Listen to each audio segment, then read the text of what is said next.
Some of you tell yourself that you're lazy, that you have a problem following through, that you have a problem with procrastination, but it's just not true. For some of you, you have a very solid work ethic. You're not lazy. And yet you tell yourself that you're lazy, right? Because you formulated a vision or you have a goal and your action plan is not in line with that vision or that goal. You don't put in that work. You don't sacrifice. You don't engage in those daily tasks or those habits. And because you don't engage in those daily tasks or those habits, you don't sacrifice, you don't put in the work, there's no consistency with change behavior. You tell yourself that you're lazy. You're not lazy. When in reality, it has nothing to do with you being lazy. It's not a problem of laziness. It's a problem with your core beliefs. You don't believe that you're going to get a return on your investment. You're afraid that you're going to fail. You're afraid that you're going to put in that time, that effort, that money, the blood, sweat, and tears, and then you're not going to get out what you put into it. You're afraid you're going to sacrifice and you're going to work and you're going to work and you're going to work, and then you're not going to get that external reward that you think that you're deserving of. You're afraid that all of that work is going to be for nothing. And that's not laziness. That's a problem with your core beliefs. And that's a problem with you not addressing your fear of failure. You see, because if you knew what was waiting for you on the other side, if you knew that that prize was promised to you, some of you would have a very sickening work ethic.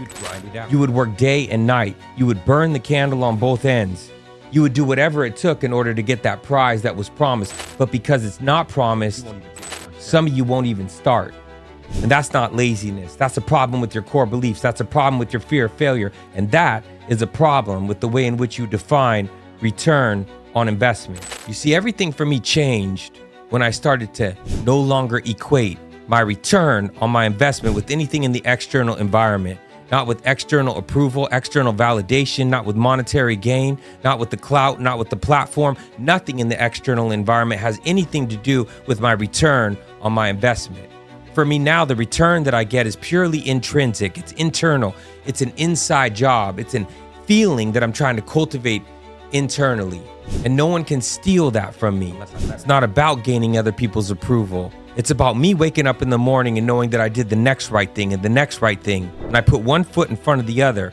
And I suited up and I showed up and I put in that work and I followed that action plan. And I engaged in those daily tasks and those daily habits. And there was consistency with change behavior, so that when I go to lay my head down on the pillow, I know that I did everything that I was supposed to do that day. And I have that internal feeling of accomplishment, that I did what I could, that I tried my best. And some of you might be thinking like, yeah, Rob, but you make a lot of social media content.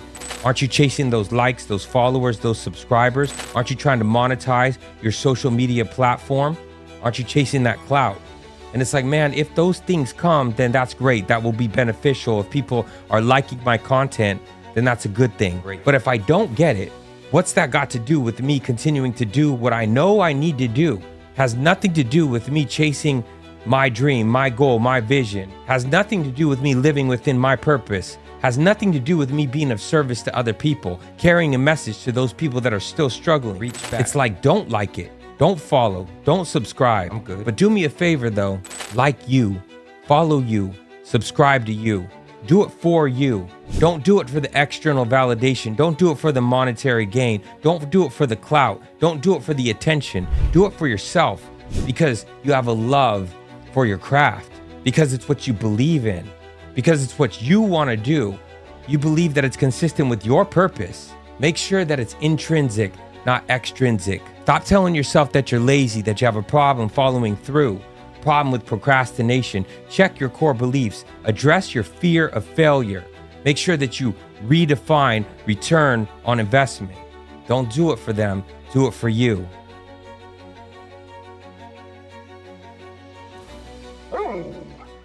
Timber approves this message.